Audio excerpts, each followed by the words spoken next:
way to check off bucket list item number 3, which is to see a superbloom in Death Valley National Park. The drive from Las Vegas to Death Valley National Park wasn't too bad. I decided to rent a car instead of driving our massive truck, which turned out to be a pretty good decision. The only slightly concerning part was that the check oil light stayed on the entire trip. The person at the rental counter assured me that the oil had already been changed and that they had simply forgotten to reset the computer.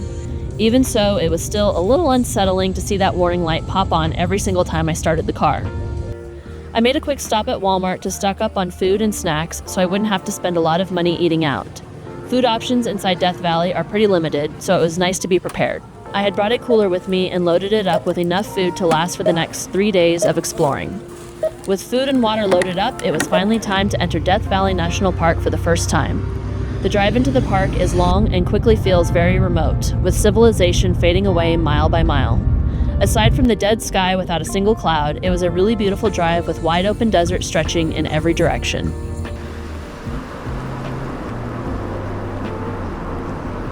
Death Valley is famous for being one of the hottest and driest places on Earth.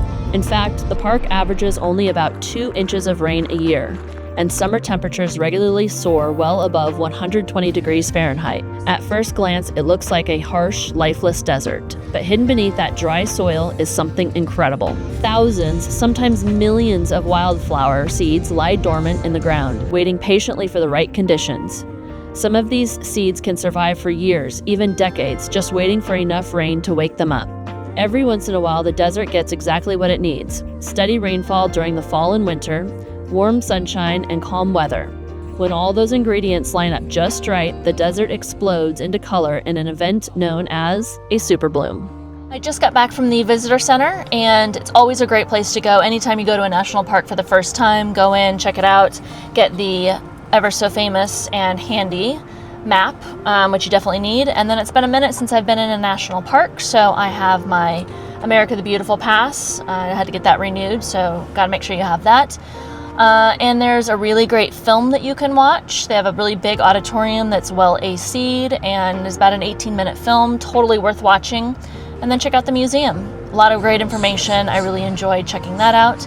So now I've got to decide where I'm going to go. I do have the places where the flowers are supposed to be the best.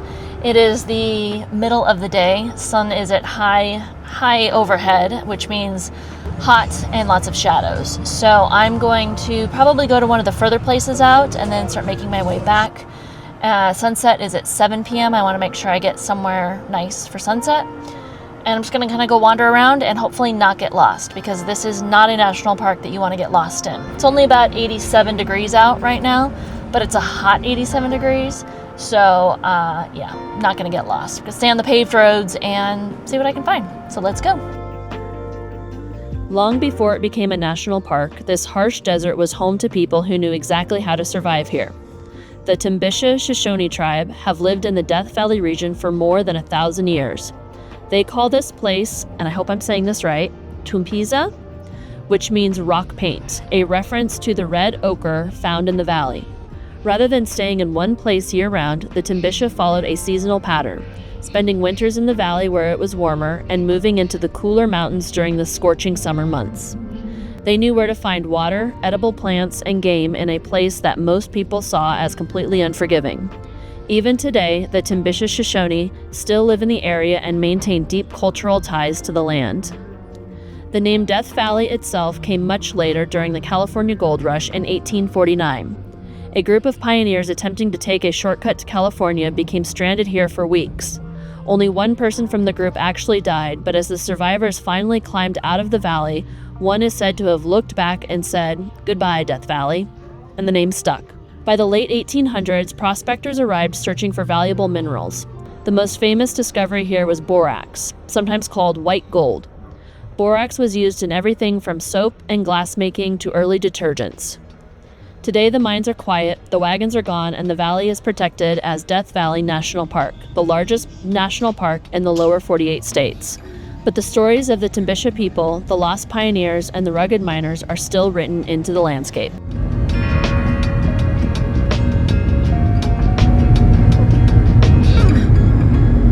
feel like I've been driving forever and I've gone like this much on the map. So I just pulled over onto a side road that's gravel, and I'm just gonna get out and take some pictures of the flowers because they're right here along the side of the road. Superblooms are incredibly rare here. In Death Valley, they tend to happen only about once every decade, with famous blooms occurring in years like 1998, 2005, and 2016. When it happens, the landscape transforms almost overnight. Hillsides that are normally shades of brown and tan suddenly become carpets of yellow, purple, pink, and white flowers stretching for miles. Most of these flowers are short-lived desert annuals. They sprout quickly, bloom, attract pollinators, like bees and butterflies, and then produce a new generation of seeds before the desert heat returns. Those seeds fall back into the soil, and the cycle begins again. And that's what makes a superbloom so special. It's unpredictable, it doesn't last long, and you never know exactly when the next one will happen. But when it does, one of the harshest landscapes in North America suddenly becomes one of the most colorful places on Earth. I have to be totally honest that the sky and the sun is killing me. It's just so bright. I'm gonna just kind of drive around a little bit more until the sun sets down a little bit, gets a little bit softer. No clouds in the sky is making Krista a very unhappy photographer. So let's go see if we can find some flowers with a good pull out, not down a dirt road. I don't feel like getting a flat tire in a rental car. So I'm gonna get back in and keep driving. I'm getting like pinker and pinker as the day goes on. I didn't put sunscreen on today because I didn't think I was gonna be outside all that much, but with the heat and the sun, I'm starting to turn a little bit pink, but I have sunscreen. I'll put it on tomorrow for sure. So I made this stop at the sand dunes and having a little bit of a Monday because I think I lost my credit card. Found my ID, and my ID and my credit card were together, and I think I lost my credit card. So luckily there is signal here, so I just locked my credit card, but having a bit of a Monday.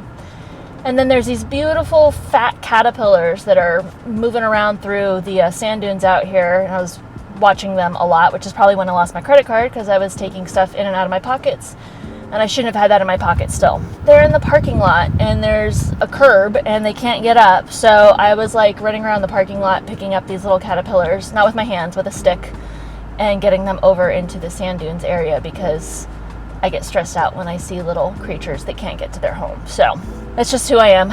But I'm still jet lagged, and I was gonna keep going. I think I missed my turn of where I was originally gonna go, so I'm gonna nix that for today, head back to Zabriskie Point, something point, and just stay there for the sunrise, or the sunset. It's a Monday. It actually is a Monday, and I'm feeling a Monday. Watch the sunset, and then just head back to the hotel. It's about an hour-ish drive back to the hotel from that sunset point.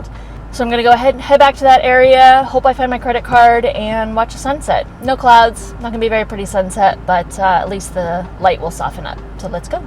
I've made it to Zabriskie Point. This is where I'm going to grab a salad from my cooler and my tripod and go set up and watch the sunset and hope for a beautiful sunset. There's no clouds, so it's not going to be like a spectacular sunset, but it'll still be beautiful because I'm in a beautiful place. So let's go set up our tripod, get some dinner, and check out the sunset. The overlook is named after Christian Brevoort Zabriskie, who worked as the vice president and general manager of the Pacific Coast Borax Company in the early 1900s. The borax industry played a huge role in the early development and economy of Death Valley, and Zabriskie helped manage many of the mining operations in the region.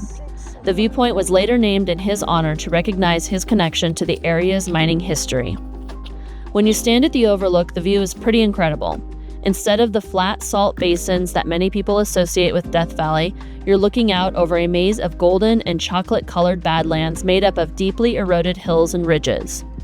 These formations were created from ancient lakebed sediments that were deposited millions of years ago and then slowly sculpted by wind and rain over time. Directly below the viewpoint is a striking formation known as Manly Beacon, one of the most photographed features in the park. The soft layers of clay and mudstone catch the light in different ways throughout the day, creating waves of color and shadow that almost look like a painted landscape. It's one of those places where the terrain looks almost otherworldly. Standing there, it's easy to see why this viewpoint has become one of the most iconic spots in Death Valley. I would like to take this moment to apologize to Death Valley and Mother Nature because a few little clouds rolled in and this is an absolutely stunningly gorgeous sunset. So thank you. I'm sorry. I doubted you. I shouldn't have done that.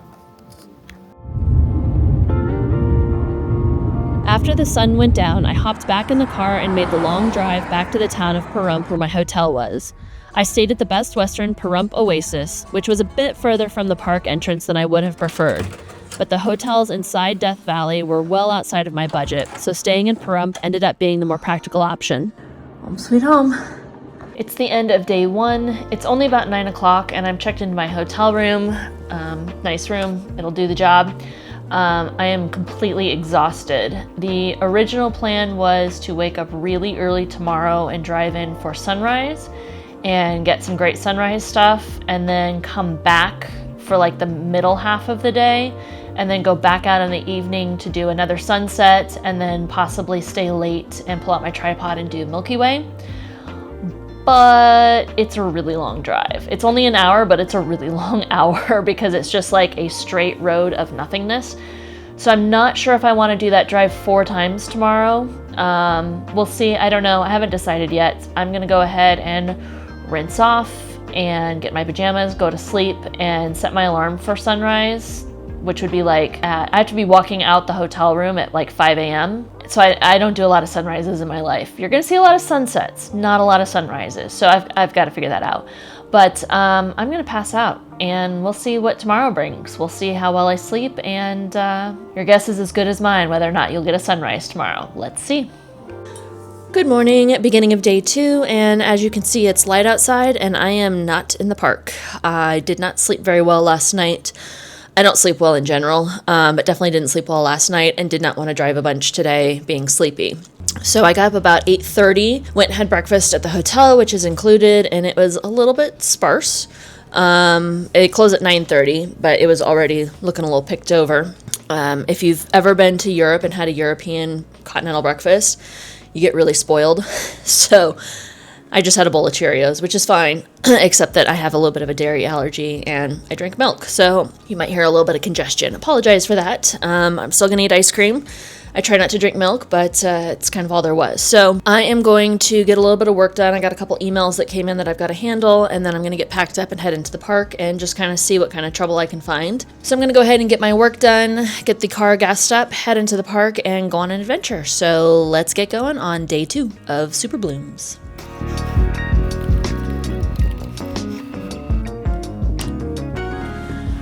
All right, let's go.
GPS had me going a different way to get into the park, and it's pretty incredible. I'm outside Death Valley National Park right now, and there's this massive field of yellow and purple. So I turned around and pulled over, and I'm gonna see if I can get some good shots. I wish I'd brought my drone. I know you can't fly drones inside the park, but this is not inside the park, and it's beautiful outside. So I'm gonna see what I can do, what I can get here, but I love it when GPS gives me directions that are different than the ones I already took, so I can discover something new.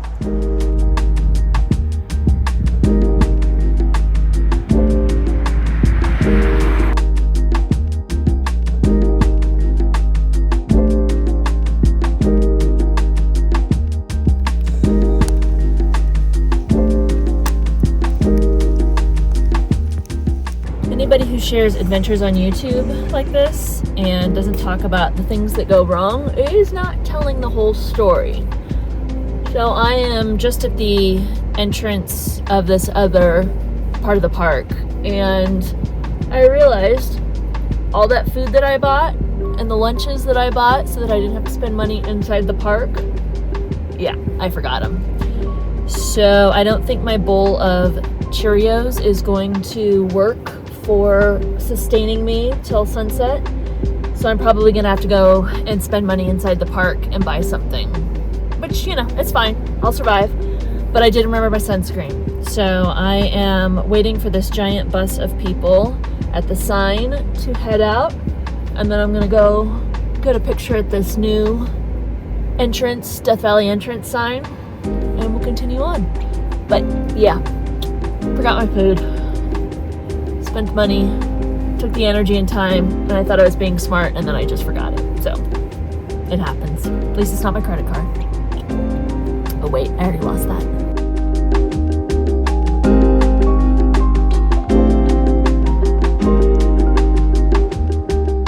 I would like to acknowledge that I think Mother Nature got the memo and gave me some clouds today. Not Krista clouds, because they're not super white and puffy, but I am going to absolutely take it, because I will take any clouds I can get to make my pictures just a little more interesting. So thank you, Mother Nature. I appreciate it.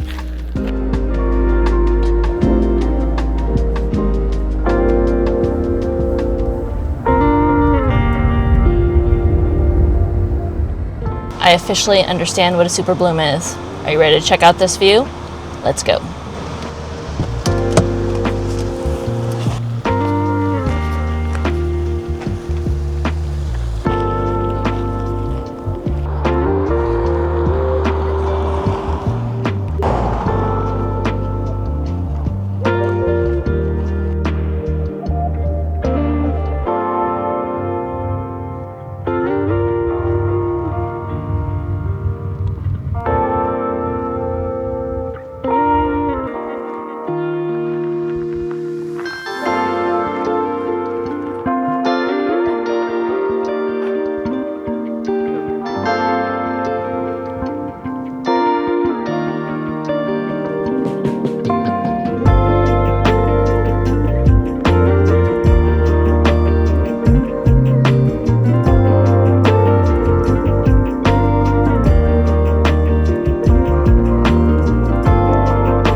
One historic stop inside Death Valley National Park is Ashford Mill.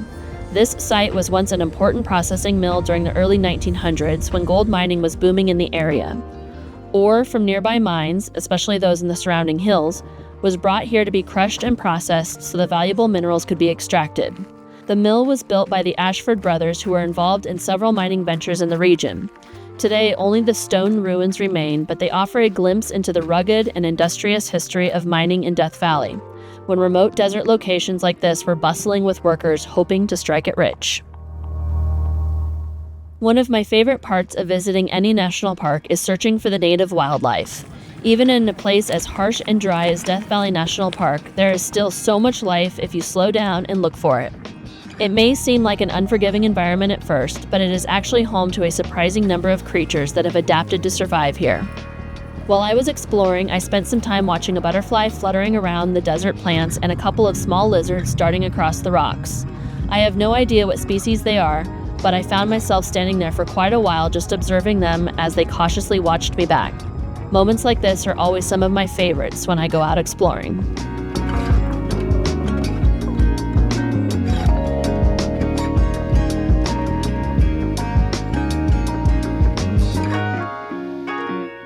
After leaving Ashford Mill, I got back on the road and slowly made my way toward Artist's Palette. Along the way, I passed through the area around Badwater Basin, and the landscape there was really striking. The wide, flat basin looked completely different from the rugged mountains that rise up all around it.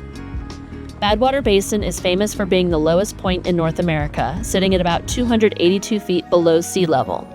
The huge white expanse you see across the valley floor is made of salt flats that formed over thousands of years.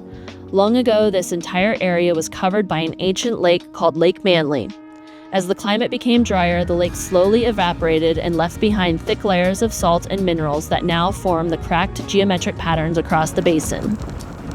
Despite how dry the area usually is, there can occasionally be water sitting on the basin floor after heavy winter rains. When that happens, the valley briefly turns into a shallow, reflective lake that mirrors the mountains and sky. It is not something that happens often, which makes it pretty special to see. The name Badwater comes from a small spring near the boardwalk at the basin.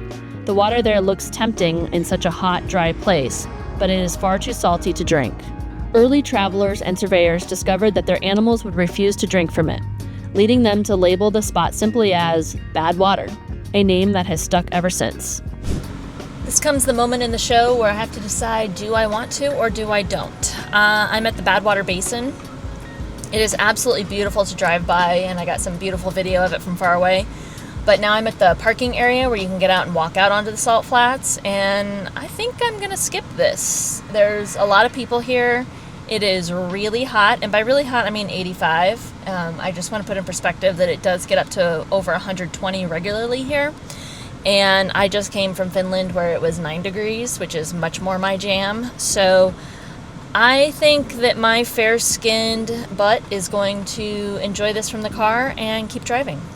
It's beautiful, but today it's not for me.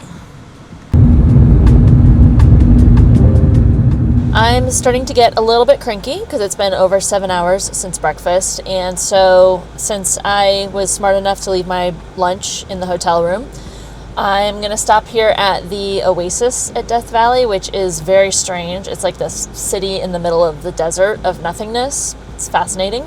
I do see there's ice cream, although I'm not sure if it's open, but I'm going to get something a little more substantial than that. So let's go check out the Oasis and get some food.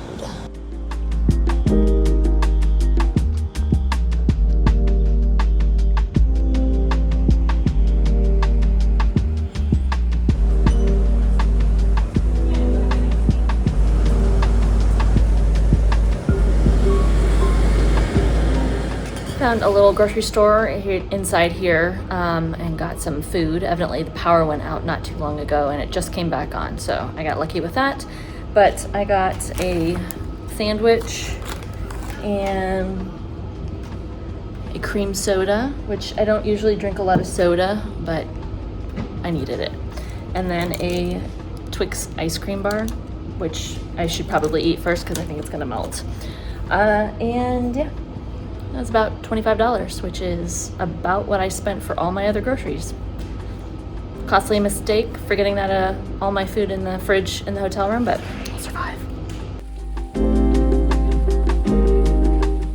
That was a nice break, more expensive than it should have been, but I was definitely hungrier than I thought I was, so feeling more energized now and filled up to go find a place for sunset. So back in the car, let's go find sunset.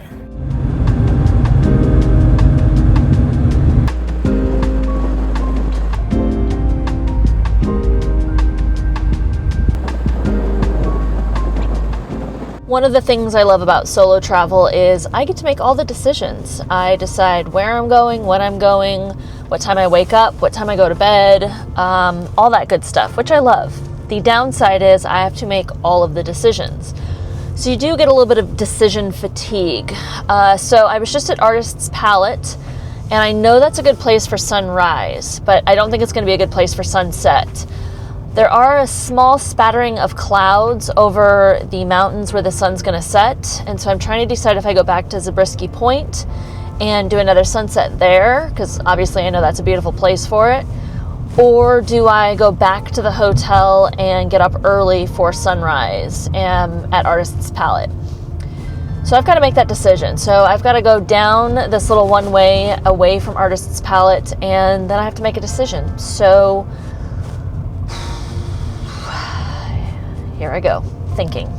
Decision has been made. I'm not going to be getting up for sunrise because, let's be honest, I'm not a 4 a.m. person, and I'm not done with Death Valley. I definitely want to come back here with the RV so that I can stay in the park, and there's so many hiking trails I want to do.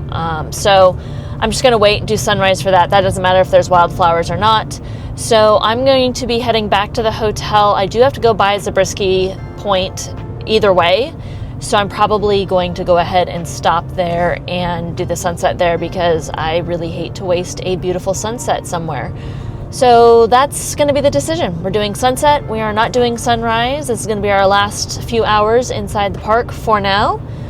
Definitely planning on coming back to Death Valley though. But I'm bringing the husband, I'm bringing the fur baby, and I'm bringing my hiking shoes next time because there is still so much I want to do and see here. But let's go see another sunset.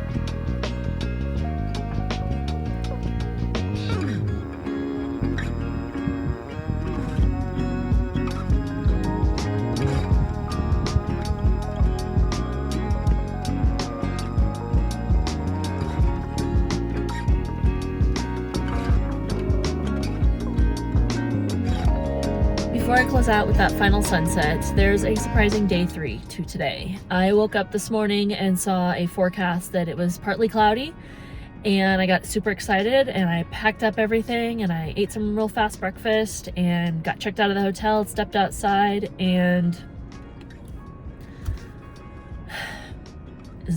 it's partly cloudy. It is sunny as sun can be, not a cloud in the sky. But I did want to go to Dante's View, which I didn't get to the last 2 days, so I decided, it's early, I got the rental car for one more day, I'm just going to go ahead and make the drive up. And I'm glad I did, because the drive was absolutely beautiful and incredibly stunning. Very glad I didn't bring the truck, because it was steep, narrow, and that last little bit of the drive up, and so I'm really glad I didn't bring the truck. Having a smaller car is definitely more comfortable. So I'm gonna go ahead and check out the view here at Dante's View, and then make the drive back to the Las Vegas area where it's back to reality and back to adulting, because now I need to get prepared to be gone for 8 months in the RV, which I'm super excited about, but I have a lot to get done. So just a few more hours here in Death Valley National Park, and then it's back to reality. One of the most incredible viewpoints in Death Valley National Park is Dante's View. The overlook sits high on the crest of the Black Mountains at about 5,475 feet above sea level, which means you're looking down more than a mile to the valley floor below. From the viewpoint, you get a sweeping panorama across the entire valley. Directly below is Badwater Basin with its bright white salt flats stretching across the valley floor. In the distance, you can see the towering peaks of the Panamint Range, including Telescope Peak, which rises to over 11,000 feet. The dramatic difference in elevation between the valley floor and the surrounding mountains makes this one of the most visually striking views in the entire park. The viewpoint gets its name from the Italian poet Dante Alighieri, author of the Divine Comedy. Early explorers felt that the stark and dramatic landscape of Death Valley resembled the imagery of Dante's journey through hell in Inferno, and the name stuck. Standing at the overlook and taking in this vast, rugged landscape, it is easy to understand why they thought the comparison was fitting.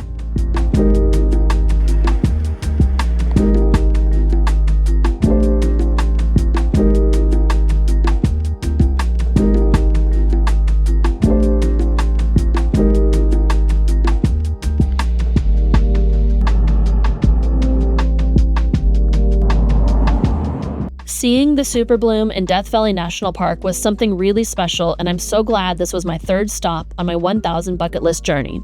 This was my first time here, and it was even better than I realized it could be. Exploring this rugged landscape, spotting wildlife, and watching the desert come alive with color was an experience I won't forget anytime soon. I already know I'll be back again someday, hopefully with the RV and my hiking boots ready to explore even more of the park. And next time, maybe I'll make it up early enough to catch a sunrise. But I doubt it. Baby girl. You wanna go to Death Valley next time? Yeah, you wanna go to Death Valley next time with Mama?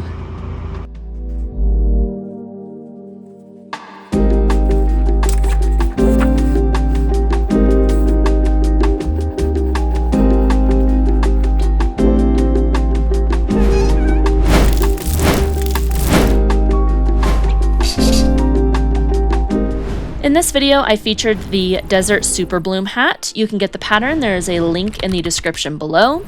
And I'm going to show you today how to do the M5, which is a make 5, and the POD5, which is a pass over decrease of 5.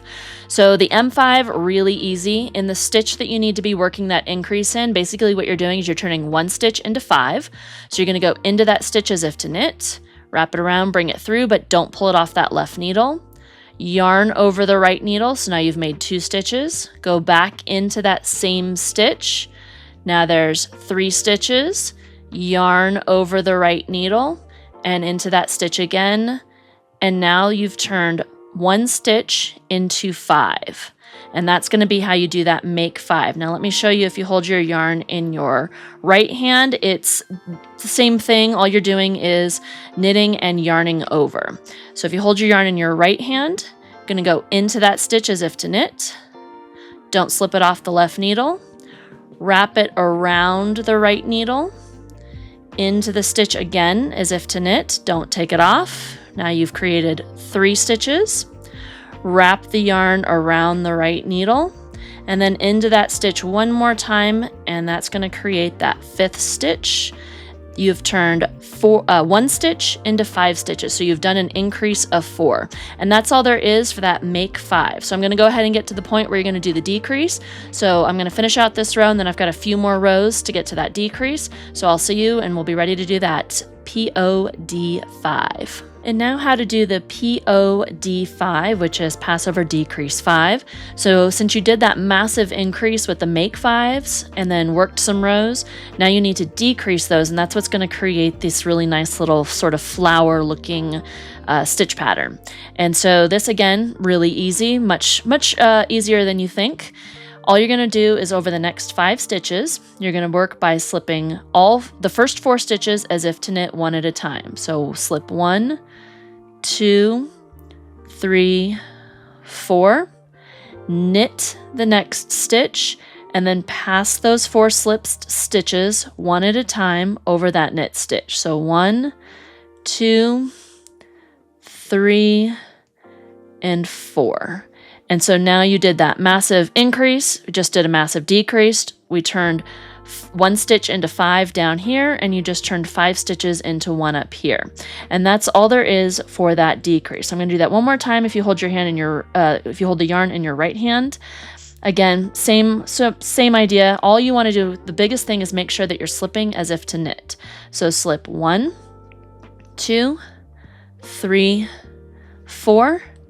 Knit the 5th stitch, and then pass over one at a time. 1, 2, 3, and 4. And just make sure that you're not passing over 5. Not that I have done that, but just in case, you just want to make sure you're just passing over those 4. And that creates that nice decrease, creates that cool looking little flower pattern. And there you go. That's it. That's all you need to know. Those are the only special stitches for the Desert Superbloom hat, and happy knitting.